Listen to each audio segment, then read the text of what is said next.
അവന് ആന ഭയങ്കര ഇഷ്ടമാണ്. അതുകൊണ്ട് കേക്കിൽ എവിടെയെങ്കിലും ഒരു ആന വെച്ചാൽ മതി, അവൻ ഓക്കെ ആവും.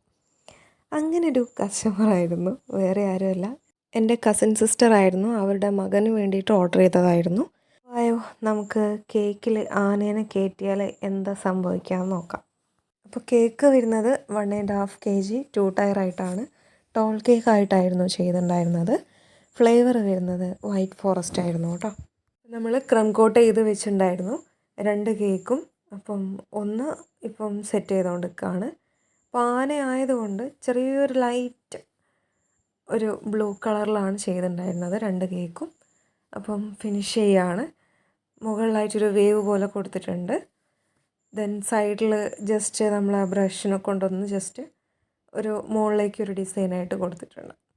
അപ്പം അത് നമ്മൾ മാറ്റി വെച്ചു. ഇനി മുകളിൽ വെക്കാനുള്ള കേക്കാണ് അടുത്തത് നമ്മൾ ഫിനിഷ് ചെയ്യാൻ പോകുന്നത്. അപ്പോൾ അതും ക്രം കോട്ട് ചെയ്ത് വെച്ചതായിരുന്നു. ദെൻ അതും നമ്മളൊന്ന് ജസ്റ്റ് ഫിനിഷ് ചെയ്യുകയാണ്. അങ്ങനെ സൈഡിൽ ബ്രഷ് കൊണ്ടുള്ള ഡിസൈൻ വെച്ച് കൊടുത്തു. മുകളിൽ വേവ് കൊടുത്തിട്ടില്ല കേട്ടോ. അപ്പം അത് സെറ്റ് ചെയ്ത് നമ്മൾ സ്റ്റാക്ക് ചെയ്യാൻ വേണ്ടിയിട്ട് മാറ്റുകയാണ്. അപ്പം വെയ്റ്റിനനുസരിച്ച് നമ്മൾ ഈ ഡബിൾസ് അല്ലെങ്കിൽ സ്ക്വയർ നമ്മൾ യൂസ് ചെയ്യാറുണ്ട്. അപ്പോൾ ഇത് 1/2 kg ടോളായിട്ട് ചെയ്തതാണ്. അപ്പോൾ ഓവർ വെയിറ്റ് ഒന്നും ഉണ്ടാവില്ല. അതുകൊണ്ടാണ് നമ്മൾ ഈ ഒരു ജസ്റ്റ് സിമ്പിളായിട്ടുള്ള സ്ക്വയർ വെച്ചിട്ട് സ്റ്റാക്ക് ചെയ്തത് കേട്ടോ. അപ്പം നമ്മൾ സ്റ്റാക്ക് ചെയ്ത് അതിൽ സ്ക്വയർ ഇൻസേർട്ട് ചെയ്തിട്ടുണ്ട്. ഇനി ഡെക്കറേഷൻസ് ആണ്. ഹാപ്പി ബർത്ത്ഡേൻ്റെ ടോപ്പർ വെച്ചു. പെട്ടെന്ന് വന്നൊരു ഓർഡർ ആയിരുന്നേ. അതുകൊണ്ട് തന്നെ നമുക്ക് ഫോണ്ടൻറ്റിലും അതേപോലെ ടോയിലൊന്നും സെറ്റ് ചെയ്യാൻ ടൈം കിട്ടിയിട്ടുണ്ടായിരുന്നില്ല. അപ്പോൾ നമ്മൾ ജസ്റ്റ് പ്രിൻറ്റിൽ തന്നെ സെറ്റ് ചെയ്യാമെന്ന് വിചാരിച്ചു. അങ്ങനെ 2 ആനയുടെ പിക്ക് സെറ്റ് ചെയ്ത് വെച്ചിട്ടുണ്ടായിരുന്നു. വേലിയുടെ അടുത്ത് നിന്ന് വരുന്ന ഒരു ആന, അങ്ങനെ ഒന്ന് ജസ്റ്റ് സെറ്റ് ചെയ്ത് വെച്ചു. പിന്നെ കുറച്ച് ഫോക്സ് ബോൾസ് യൂസ് ചെയ്തിട്ടുണ്ടായിരുന്നു, വൈറ്റും ബ്ലൂവും ഗോൾഡനും. നമ്മൾ റെഫറൻസ് അയച്ചു കൊടുത്തിട്ടുണ്ടായിരുന്നു, പക്ഷേ അതിൻ്റെ എക്സാക്റ്റ് കോപ്പി പേസ്റ്റ് ചെയ്യാൻ വലിയ താല്പര്യം ഉണ്ടായിരുന്നില്ല. അപ്പോൾ അവിടെ കുറച്ച് ബ്ലാങ്കായി കിടന്നപ്പം കുറച്ച് ഷുഗർ ബോൾസും വെച്ച് കൊടുത്തു. പിന്നെ അവർ സെക്കൻഡ് ബർത്ത്ഡേ ആണെന്ന് പറഞ്ഞിട്ടുണ്ടായിരുന്നേ. അപ്പോൾ നമ്മളെടുത്താണെങ്കിൽ ആ സെക്കൻഡിൻ്റെ ടോപ്പറും സ്റ്റോക്കില്ലായിരുന്നു. അങ്ങനെ അത് വെക്കാതിരിക്കുമ്പോഴും ഒരു ഇതില്ലല്ലോ, ആ ഒരു ഗ്യാപ്പ് അവിടെ ഉണ്ട്. അങ്ങനെ എനിക്കാണെങ്കിൽ ആ 2 വെക്കണം തന്നെയുള്ളൊരു ഇതും. അങ്ങനെ നമ്മൾ പെട്ടെന്ന് പോയിട്ട് ഒന്ന് വാങ്ങി. ആ ഒരു കളർ തീമിൽ വരുന്നൊരു ക്യാൻഡിൽ കണ്ടിട്ടുണ്ടായിരുന്നേ. അപ്പം ആ ഒരു ആനേൻ്റെ സൈഡിലായിട്ട് അതും ഒന്ന് വെച്ച് കൊടുത്തു. അപ്പോൾ നൈറ്റായിരുന്നേ അവർ ഡെലിവറി പറഞ്ഞിട്ടുണ്ടായിരുന്നത്. അപ്പോൾ നമ്മൾ പരിപാടിയൊക്കെ പകൽ കഴിച്ച് വെച്ചിട്ടുണ്ടായിരുന്നു. അപ്പോൾ ഫോട്ടോയും വീഡിയോസും കാര്യങ്ങളൊക്കെ നമ്മൾ പകൽ എടുത്ത് വെച്ചതായിരുന്നു.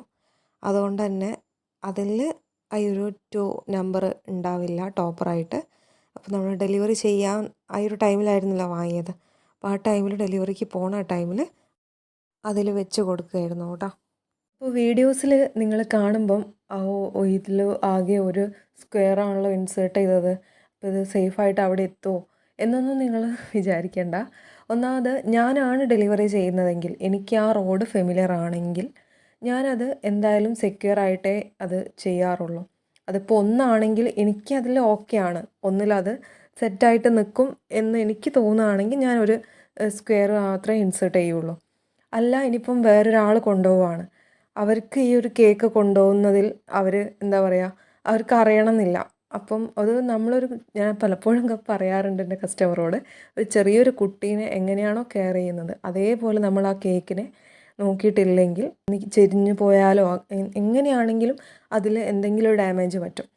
അപ്പം അത്രയും കെയറോട് കൂടി കൊണ്ടുപോയാലേ നമുക്ക് ഈ ഒരു നമ്മൾ എത്രയൊരു എമൗണ്ട് കൊടുത്ത് വാങ്ങുന്ന ഒരു കേക്ക് അത് പിന്നെ അത് നമുക്കൊരു പിക്കിനാണെങ്കിലും എന്തിനാണെങ്കിലും കൂടെ തന്നെ നമ്മളത് സെറ്റാക്കിയിട്ട് കിട്ടിയില്ലെങ്കിൽ പിന്നെ അതിനെ കൊണ്ടൊരു യൂസ് ഉണ്ടാവില്ലല്ലോ. പിന്നെ അത് പിന്നെയും നമ്മൾ 2ാം പണി എടുക്കേണ്ടി വരും. ഓക്കെ, അപ്പോൾ അതുകൊണ്ട് ഇതിൽ ഞാനൊരൊറ്റൊരു സ്ക്വയർ മാത്രമേ ഇൻസേർട്ട് ചെയ്തിട്ടുണ്ടായിരുന്നുള്ളൂ. അതെന്ന് വെച്ചാൽ ഞാനാണ് ഡെലിവറി ചെയ്യുന്നത്. പിന്നെ അറിയാൻ എനിക്ക് ആ റോഡ് ഫെമിലിയർ ആണ്. റോഡിൽ വലിയ മീൻസ് എന്താ പറയുക, കുണ്ടുകളോ കുഴികളോ ഒന്നും ഇല്ലാത്തത് കൊണ്ട് എനിക്ക് ഓക്കെ ആയതുകൊണ്ടാണ് ഞാനൊരു സ്ക്വയർ ഇൻസേർട്ട് ചെയ്ത് കൊണ്ടുപോയത്. ഓക്കെ, അപ്പോൾ അത് വേറൊരാൾ ആണ് കൊണ്ടുപോകുന്നതെങ്കിൽ ഞാൻ ആ ഒരു എണ്ണം കൂട്ടും കേട്ടോ. പിന്നെയെന്ന് പറയാൻ നമ്മൾ ഈ റോഡിൻ്റെ കാര്യം മാത്രം പറയല്ല, റോഡിലിപ്പം എത്ര കുണ്ടും കുഴിയും ഉണ്ടായാലും കൂടെ തന്നെ, ഇനി ഇല്ലെങ്കിലും കൂടെ തന്നെ കേക്ക് എന്തെങ്കിലും അത് മെയിനായിട്ട് വരുന്നത് ഈ ഡ്രൈവിങ്ങിലാണ്. അതായത് ഈ ഡെലിവറി ചെയ്യുന്ന ടൈമിൽ നമ്മൾ എത്രത്തോളം ഡ്രൈവിങ്ങിൽ കെയർ ആവുന്നോ അതിനനുസരിച്ച് കേക്ക് അവിടെ കസ്റ്റമറുടെ കയ്യിലെത്തും. ഓക്കെ. അപ്പം അതിപ്പം നല്ല റോഡാണെങ്കിൽ കൂടെ തന്നെ നമ്മളെ പോകുന്നൊരു രീതി ഉണ്ടാവുമല്ലോ, അതിന് ഡിപ്പെൻഡഡ് ആണല്ലോ. അപ്പോൾ കേക്ക് ഇഷ്ടമായിട്ടുണ്ടെങ്കിൽ ലൈക്ക് ചെയ്യുക, ഷെയർ ചെയ്യുക, കമൻറ്റ് ചെയ്യുക. സബ്സ്ക്രൈബ് ചെയ്യാത്തവരുണ്ടെങ്കിൽ പെട്ടെന്ന് തന്നെ ചെയ്യുക കേട്ടോ.